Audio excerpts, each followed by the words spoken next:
Good day, ladies and gentlemen. I hope you're well. Now, most Bitcoin holders are already Austrian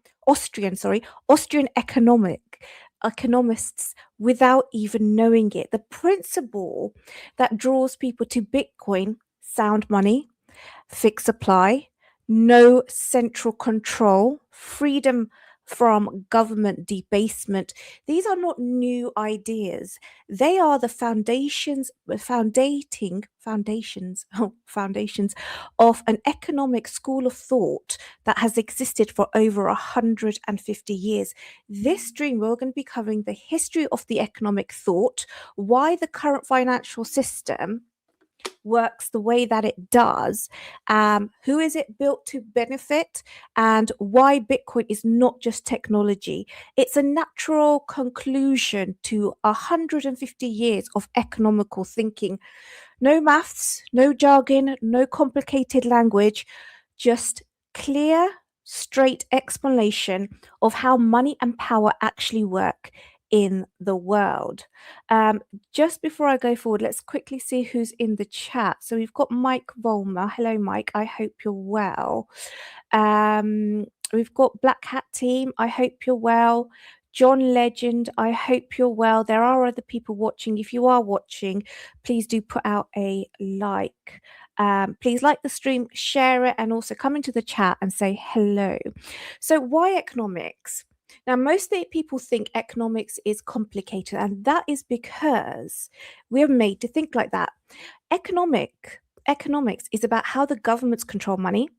It's about how central banks decide on how much money exists. It's about who makes these decisions, why they make these decisions, and most importantly, who actually benefits when they do. When a government prints money, it's an economic decision. When a central bank raises or cuts interest rates, again, it's an economic decision. When your rent or mortgages go up, when your food costs are more, when our wages don't keep up, these are not all accidents. They're actually the result of economic decisions made by people at the top of the system. Now, at its core, economics is about how people live, how they use their money, how they plan for the future, and how much trust they have in the system that they're living in. And often the financial system appears to work against ordinary people and more in the favor of those in power. Now, Austrian economics asks a very simple question: who makes the decision, who benefits from it, and who pays the price? Now, the Austrian School of Economics doesn't look at the economy from the top down. It doesn't start with GDP figures. It doesn't start with interest rates, government policies, or even how many people are in work and what the unemployment rate is. It starts with the individual. How do they use their money? How do they plan for the future? How much trust do they have in the currency that they're saving is? Now, this is very opposite to how governments and central banks think. Now, they look at the economy like a machine with levers, with dials, and they believe if they adjust things like the interest rates here and there, if they control the outcome, they can control the outcome for everyone in a positive way. Now, Austrians say that this is not only wrong, but it's also dangerous, because every time a government or central banks interferes with money, it sends signal to ordinary people. It makes them think that everything is fine when it's not. And when the truth catches up, and it always does, and we'll see that as well when we get a bit further into the live stream, ordinary people pay the price. Now, most people in crypto already understand this without even being told, that the government has too much control and they often get things wrong. Most people in crypto, they don't actually trust the current system. They think that money printing has a cost. They do understand that fixed supply matters, like the 21 million supply of Bitcoin. Fixed supply does matter. They understand that not a single person or no single government should control the money. It's not just a feeling, it's Austrian economics, and it's actually been around for 150 years. Now, let's talk about the name quickly. Just have a quick look in the chat. Noah Jordan. Hello, Noah Jordan. I hope you're well. Yep, I am from the UK. Some people say they can hear that from the accent. Black Hat Team. The system needs a reset. It does, and we're going to get that with a recession. We should actually have a recession sometime soon, unfortunately, because things are so out of control, especially when you look at things like the GDP debt, and when you look at the cost of living, and you look at how much money is being printed and why it's being printed. It's very unfortunate because it's ordinary people that pay. And we'll actually get to all of that. By the end of this live stream, you'll know why. Now, if we talk about the name Austrian School, now the Austrian School got its name not because it's actually based in Austria, but because many of the founders and major thinkers came from Austria. The term was originally almost a criticism. In the late 1800s, Germans, economics from the German historical school, who believed in economic policy that should be shaped by a nation's own historical experience, institutions, and central planning. That was the German school of thought, the German historical school. That's what they believed in. And they actually used the term, the Austrian school, to describe the people from Vienna, the economists from Vienna. Importantly, this is quite important because Austria does not mean it's the official ecosystem of the Austrian economics doesn't mean that it's the official economic system of Austria. It simply means that the school of thought was the idea originated from there. Now, most people also, and I used to do this as well, associate the Austrian economics with libertarianism. And they do overlap, particularly over things like free market, sound money, central planning, and government spending, all the rest of it. But they're not the same things because libertarians, not all libertarians follow the Austrian economics, and not all Austrian economics are libertarians. And for those who are unaware, the libertarians generally believe that the government shouldn't have unlimited or control over ordinary people's lives. They think it should be limited, and people should be free to choose the way that they spend their money, earn their money, free speech, personal beliefs, and have more say over their life. Now, why economics matters for us? So economics is not just something that happens with the banks and the government, or it happens in bank and government buildings. It happens in our everyday lives. So every time we buy food and we notice the price goes up, that is economics. Every time we try to save and it feels like we're falling behind, that pretty much is economics. Every time you see that the government has announced that it's spending billions that it doesn't have, that is economics. Every time the central banks print money and you're like, who's going to benefit? That is economics. Most people were never taught to connect these things. And we were conditioned, or we were taught to believe that economics was complicated and it's best left to the experts. And that is why people have got away. People in charge have got away with it for so long, because the truth is ordinary people are taught and to worry and have all of this propaganda about be worried about all these small boats that come over, be worried about these refugees, be worried about the person who lives down the road who's not the same skin color as you or has the religious beliefs as you, be worried about this, that and the other, but don't worry about economics because that is too complicated. Actually, the people in power want us to look the other way, because if the economics was fixed, if the money was fixed, we would have more time. And that's another thing. They make us work so much. So many of us work 30, 40 hours a week. We don't have time to study economics, and we really do need to. So when you look at the results, you look at rising prices, which can't always be blamed on immigration because it's money printing. So a lot of it's rising prices, savings. Your savings are failing. The debt is growing. Your debt's growing. The country's debt's growing, and a housing market that ordinary people can't afford.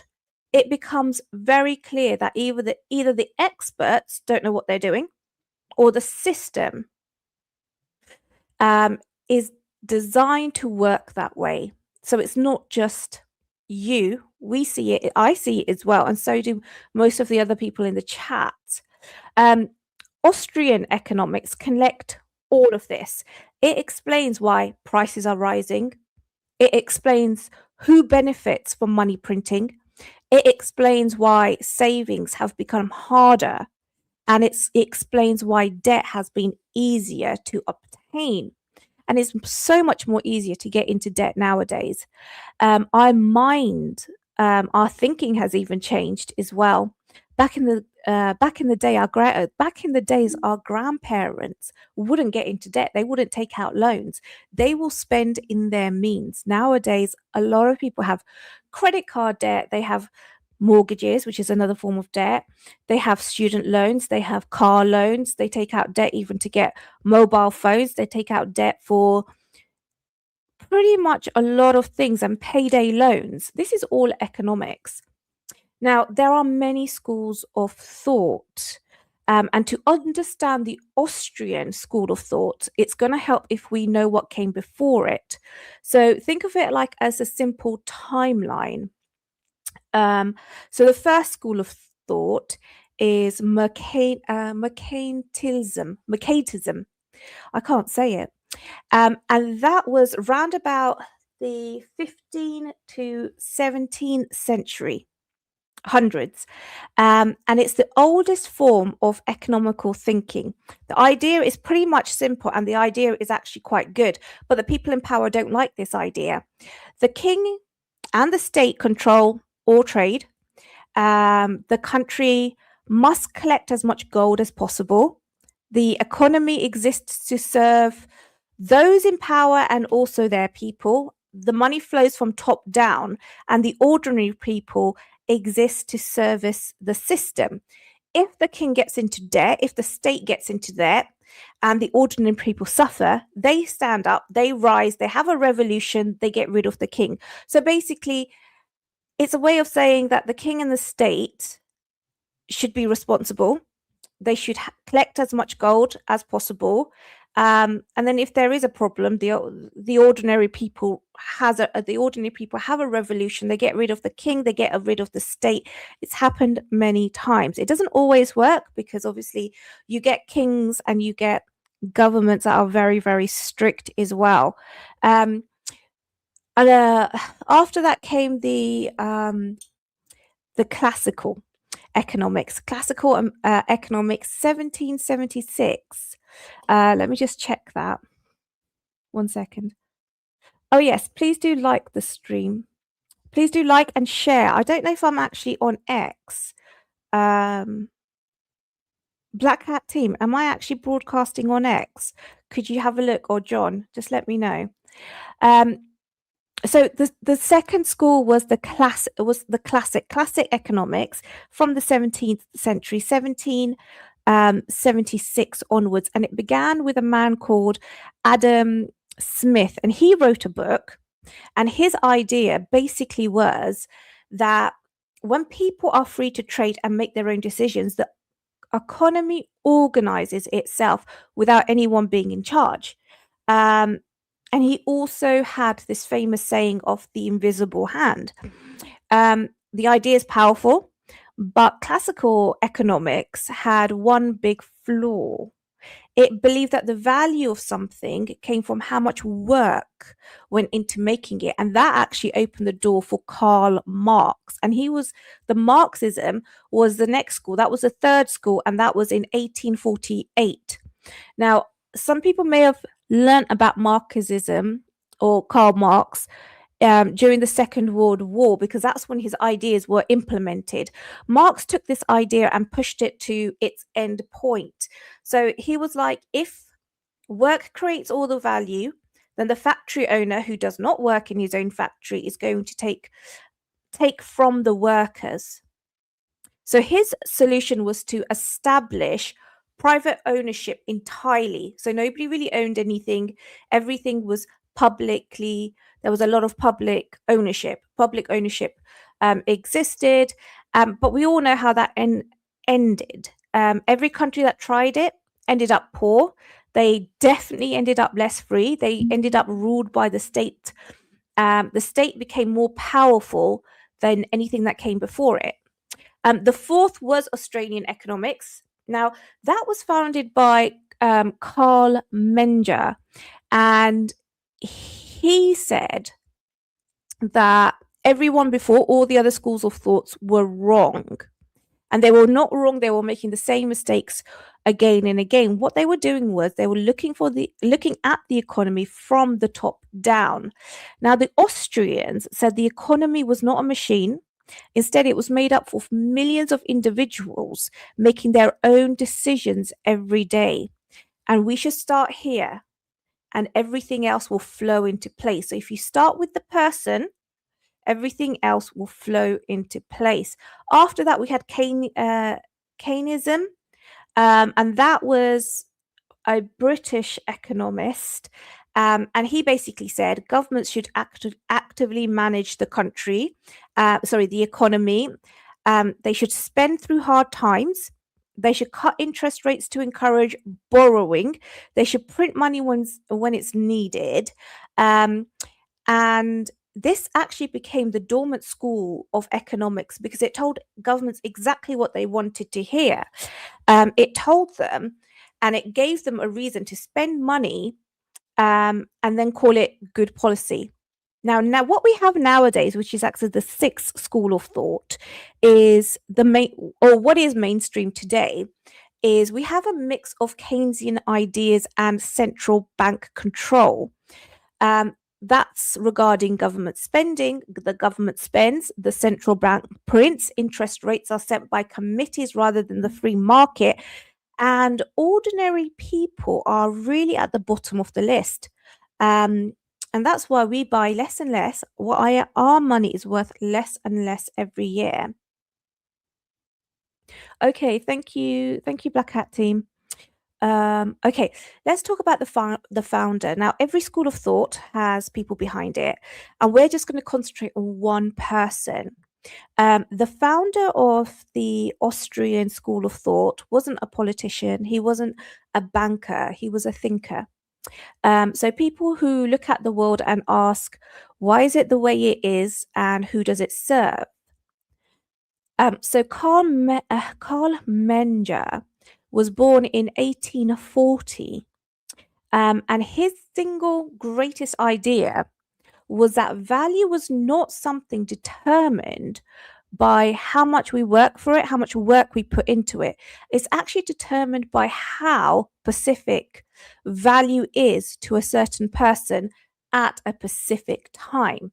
So, for example, a bottle of water sitting at home has almost no value to you because you've got plenty of bottles of water. There's plenty of water around you. There's water in the tap. If you drink tap water, I wouldn't recommend tap water to anyone, but still, it doesn't have much value to you.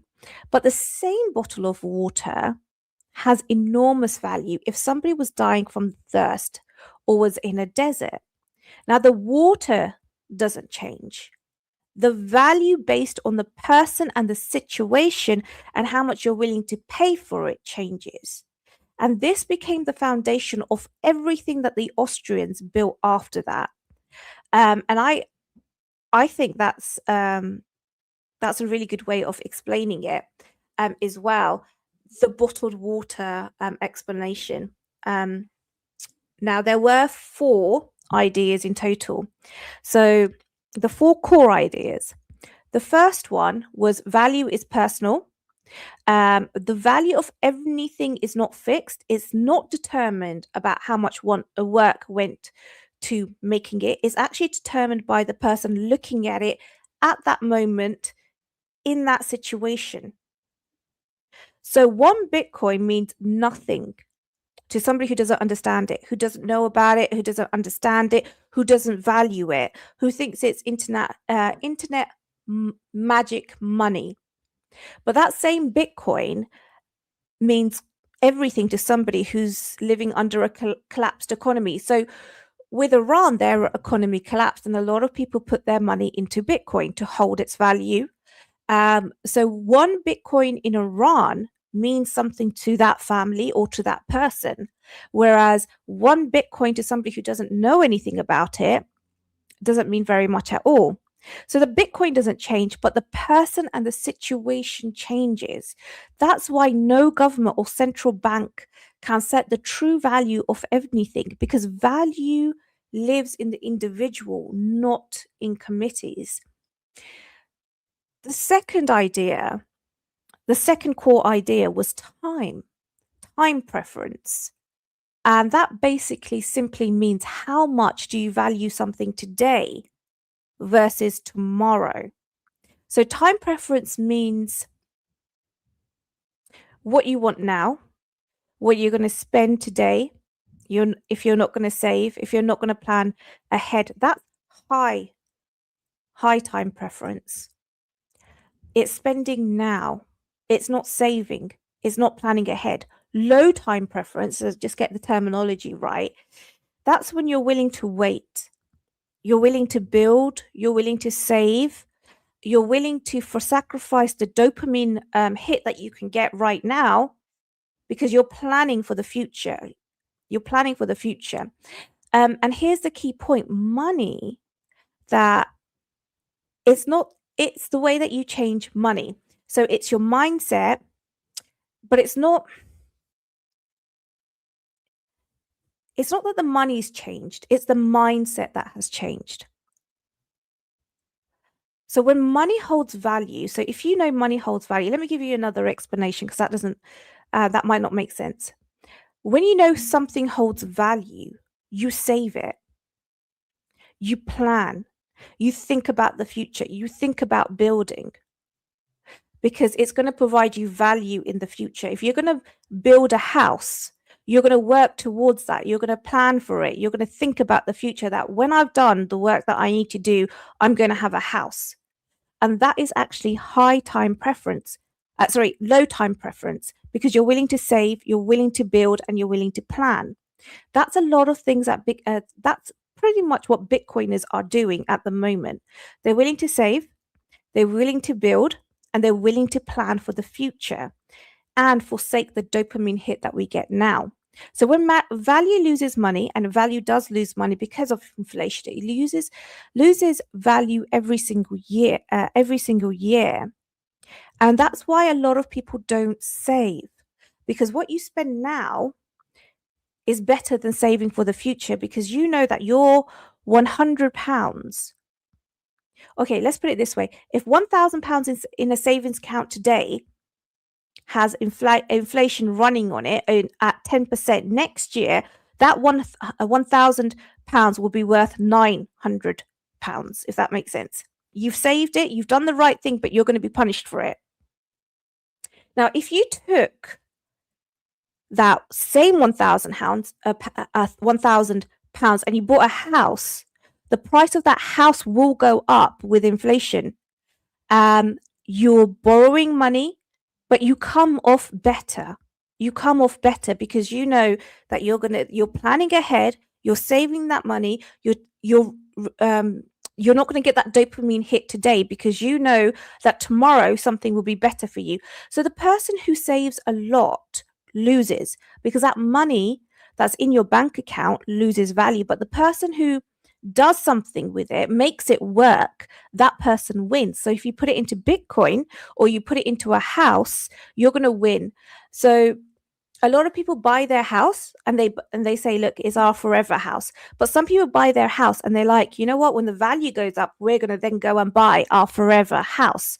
That's the world that we live in now. It's not an accident. This is the way that the system was actually built to work. So time preference. The third idea is price signals. Now, prices are not just numbers, they carry information. When the price of something rises, it tells producers, make more of this, people want it. When a price falls, it tells producers, make less of it, people don't want it. So price coordinates millions of people who have never met each other automatically without anyone being in charge. It coordinates supply chains. It coordinates what people are making in the factories.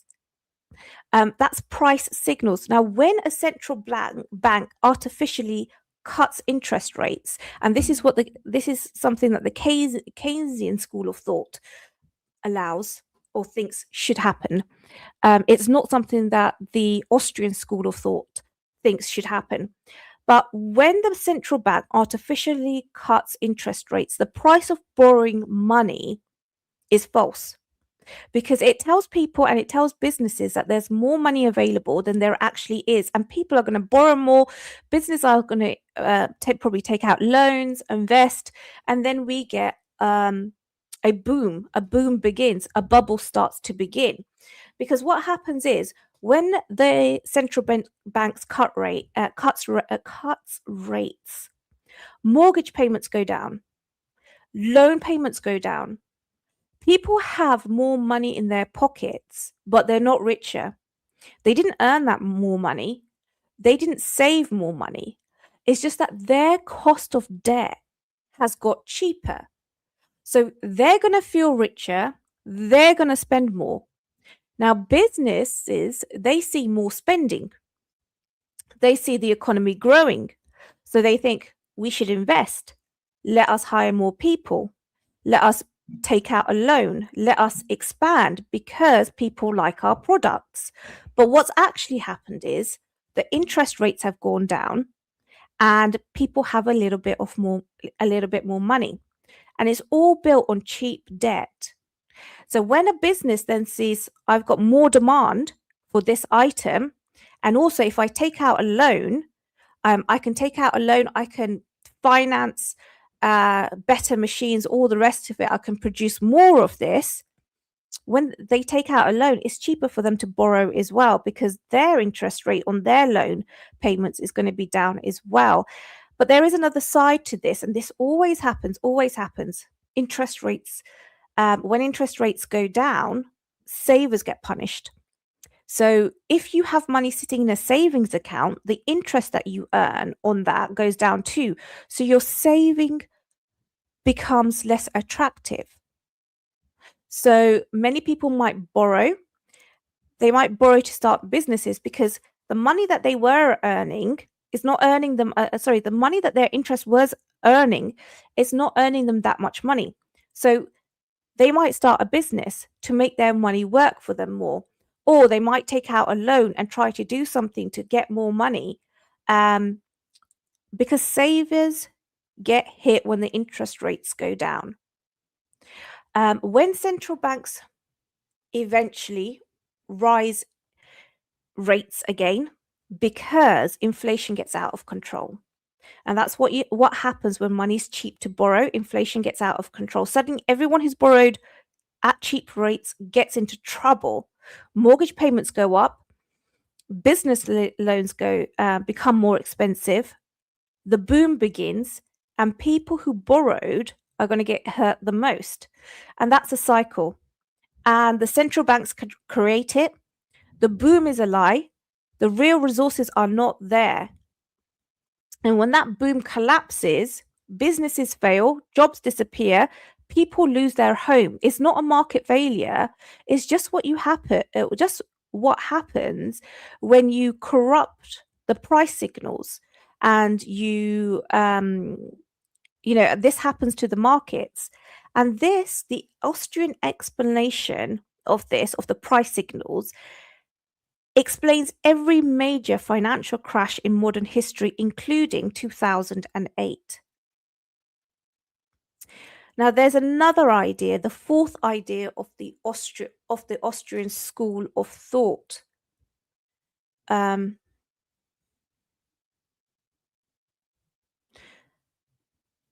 there's another idea, and that's the idea of sound money. Now, Austrians believe that money should not be controlled by the government, and it should not be controlled by central banks, and it should be chosen freely by people in the markets. So throughout history, gold has performed this role. It's scarce, gold's scarce, it's hard to produce. You can't make more of it simply because you want to. Gold, being on a gold standard, keeps governments honest because they can't spend money they don't have. They can't fuel or go to war unnecessary because they won't have the money for it. And if they did, they had to raise taxes. And if their people will revolt against them if they didn't have a good reason to go to war. So sound money actually keeps everyone safe.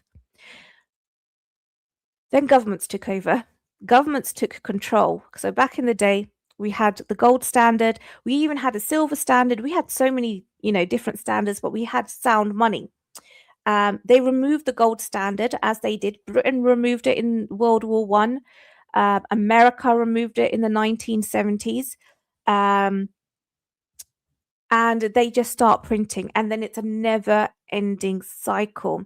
So the Austrian Economics understood this 150 years ago, and they understood that Bitcoin fixes it because, when Bitcoin came along, many people who followed that school understood that Bitcoin has a fix to this. The supply is fixed at 21 million. Nobody controls it. Nobody can print more.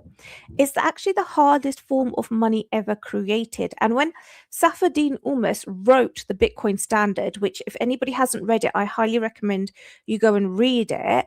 He was not just writing about technology. He was showing that Bitcoin solves the oldest problem in economics, keeping money out of the hands who will use it to serve themselves at the expense of everyone else. Okay, because if we look at who benefits from the printer, who benefits when central banks print money, where does it go first? It doesn't go to our bank accounts, and it doesn't appear in our wage pockets. It actually goes to the banks first, then to the governments, and then to large institutions. And by the time that new money filters down to ordinary people, prices have already gone up. And we're receiving money that's already worth less than when it was created. And people closest to the money printer are the ones who benefit the most. The ones further away, i.e., average Joe, are, benefit the least. So when governments benefit or they print money, they spend money that they don't have. They can fund wars. They can build programs. They can pay for things without raising taxes, which is very important because they need to get re-elected again.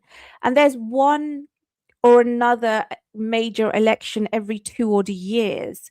So instead, they inflate the currency, and every person who holds that currency pays the price without us even knowing it. And I think a lot of people started to understand this in the 2020 crash, or what happened in 2020 and the stimulus that hit. Everybody was very excited. Everybody was very happy. And then we had the cost of living crisis after that. The banks benefit when money is printed because they get access to new money first before prices go up. They lend it out and they charge interest on money that was literally created from nothing. People who own assets, they benefit as well. Only somebody with money owns an asset. If you're living paycheck to paycheck, it's quite difficult to own assets. But large amount of assets, like a couple of million here, a couple of million there, when interest rates are cut and money's printed, for average Joe, the prices of houses, the prices of stocks, the prices of business goes up. So people who already own those things, they get richer without actually doing anything. And who loses? The person who saves loses. When the money printer goes on, the person who raised loses. Their savings buy less every year. Young people trying to buy their first home, they're in loss. Every year, the house just gets out of reach. The prices go up, and the price goes up so fast that they can barely save to keep up.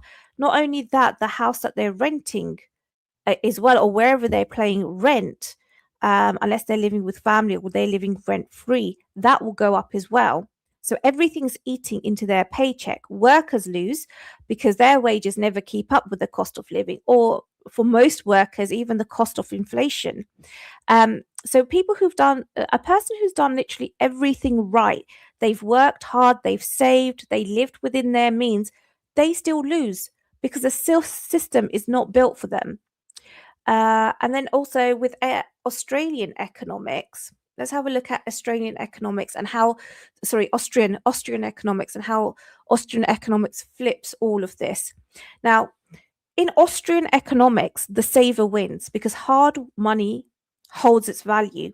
What you save today buys you the same, or it will buy you more tomorrow. So, for example, you're holding a hard asset, you're holding Bitcoin. We know over time the price of Bitcoin will go up. Remember, when Bitcoin was mined in 2009, there was no price of Bitcoin. It was literally how much money it took to mine that. It was how much energy that you were using to mine that. The price of Bitcoin came in at well less than $1 in 2010 when Bitcoin was first put onto an exchange. And then from there, the price of Bitcoin, our all-time high was 126,000 US dollars. How many times has Bitcoin, how many times has media called Bitcoin dead? But it's still come back because it is hard money. It holds its value and it is scarce. Already 20 million Bitcoins have been mined, and the maximum supply is 21 million Bitcoin. And out of those 21 million Bitcoin, or the 20 million who have already been mined, experts are saying 3 to 4 million have already been lost. I don't know how they've come up with that number, but that's what they're saying. So even though the hard cap is at 21 million, it doesn't mean that people will always have access to 21 million. Now, in Austrian economics as well, the worker wins because Austrian economics starts from the base. It starts from people. Austrian economics starts from the individual. The worker wins because when money is sound and it produces growth, prices fall. So your money will buy more over time without you doing anything extra. The young person wins. The younger generation wins because they can save and actually get ahead because their savings are not eaten up by inflation every year. How many of us have grandparents or parents who bought their houses for, I'm not entirely sure, even like 30,000? So in the UK, say somebody 40 years ago bought their house for 30,000. That same house will be worth 400,000 today. And that's because of all the money printing. It's because of inflation rising every single year. We don't feel it on a day-to-day basis, but it is happening. In Austrian economics, the ordinary person wins because the system is not tilted to those who are closest to power. So we've covered quite a lot today. And everything that we've covered points to this. The Austrian School of Economics, or the Austrian School, 150 years ago said pretty much the same thing. Money should not be controlled by governments. Money should be scarce. Money should be hard to produce. And the people who control money will always use that control to serve themselves rather than everyone else. Now, if we look back at COVID, because that's a very good example, March 2020, that was when the price of Bitcoin fell. I think in the UK, that's when we went into lockdowns. I'm not entirely sure. We could have gone in February. Nevertheless, that was round about the time that the money printer was turned on. What happened? In 1 week, I can't remember, was it the S&P 500? I can't remember. It was one of the markets had made such a gain that it hadn't made this gain in 83 years. I don't remember what market it was, but it made a huge amount of gain because the government printed money. The central bank printed money and they gave it to the stock market. And I remember at the time, ordinary people were lining up outside of food banks. Again, almost 150 years ago, people agreed with this idea, but there was no solution. Gold did come close, but governments took control of gold because they can seize gold. They removed the country off the gold standard, and then they printed again. Then in 2028, the same year as the biggest financial crash in modern history, I think the Bitcoin white paper came out in 2028. It did come out in 2028. 2029, the first Bitcoin was mined. And Bitcoin solves all the problems that the Austrians identified. Bitcoin solves all the problems that the Austrians identify. For example, the fixed supply. The Austrian school said money should be scarce, it should be hard to produce. Bitcoin has a supply of 21 million. Nobody can change that. Nobody can print more, not a government, not a central bank, not a committee, no one. There have been hard forks of Bitcoin, multiple hard forks of Bitcoin, where they've gone in and they've changed the code and they've started a new chain, and that chain has flopped. There is no other cryptocurrency like Bitcoin. The Austrian economics did not want central control. So the Austrian school said that giving institutional control over money always ends badly. Bitcoin has no central control. Not a single person, not an institution runs it. Bitcoin runs on a network of computers across the world. And nodes. It's supported, the ledger is on nodes. Nobody is in charge, and that's exactly the point, because there shouldn't be a central authority. And again, when we've had hard forks of Bitcoin and we've had alternative coins, we've had altcoins, and there is a central authority, it has not taken off like Bitcoin. For example, in 2017, Ethereum came up and it was like, oh, the Bitcoin killer. And then it was like, it's better than Bitcoin. It's going to be a world computer, blah, de, blah, de, blah. It never took off.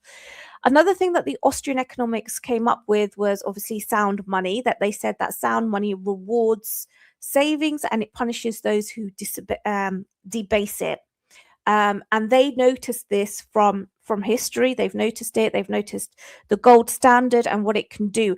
Now, Bitcoin becomes harder to produce over time.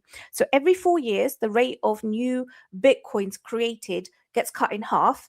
That's called a halving. And it means that Bitcoin becomes scarcer over time, not less. And like I said, there's only 1 million Bitcoins left to mine. And the last Bitcoin will be mined in 2148 that year. Price signals, when it comes to, we talked about price signals. Now, the Austrian school said corrupt price signals cause booms and crashes, booms and bust. Bitcoin operates outside of that system that corrupts those signals. Its price is determined purely on what people are willing to pay for it in a free market. That's the price of Bitcoin. There is no central bank that can cut the price of Bitcoin. There is no government that can inflate the price of Bitcoin.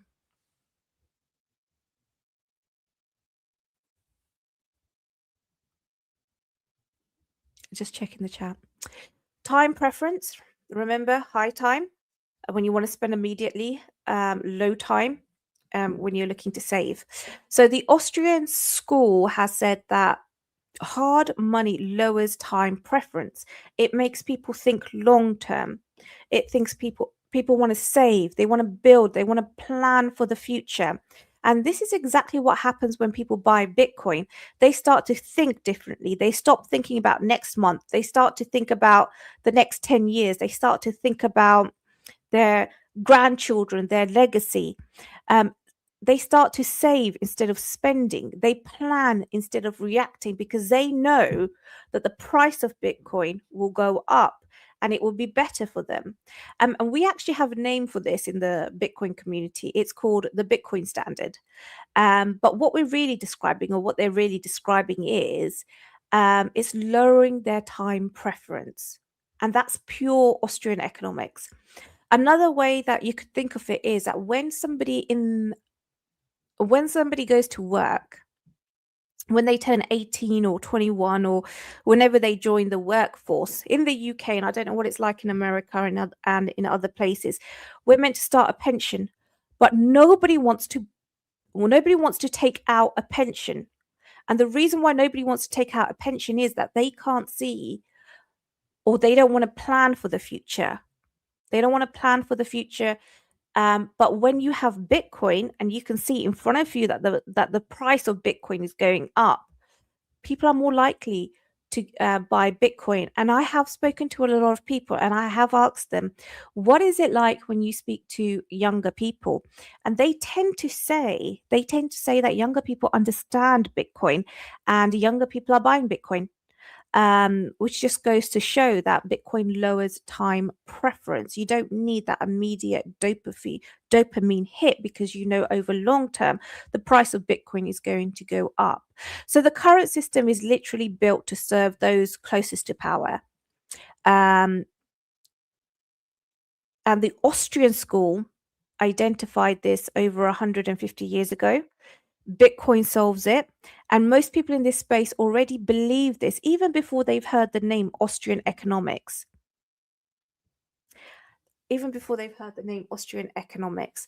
I thought that was fascinating. I've spent a good couple of hours reading up about Austrian economics. Okay, guys. So it's Thursday. So I'll be back maybe on Monday. No, actually, I'm doing a solo live stream on Monday. On Tuesday, we've got Lynn Alden. I absolutely love her. I actually spoke to her yesterday and we recorded her crypto story, her crypto journey. Her crypto journey will be out on Wednesday. On Thursday, I'm going to have somebody come in to talk about Bitcoin and tax and how Bitcoin is taxed. So I think that's really important for us all to know.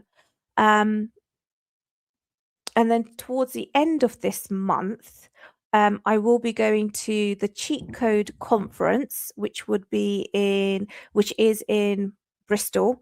And then next month, I'm looking to go. In fact, I might be booking my tickets today, but I am in talks and I am looking to go to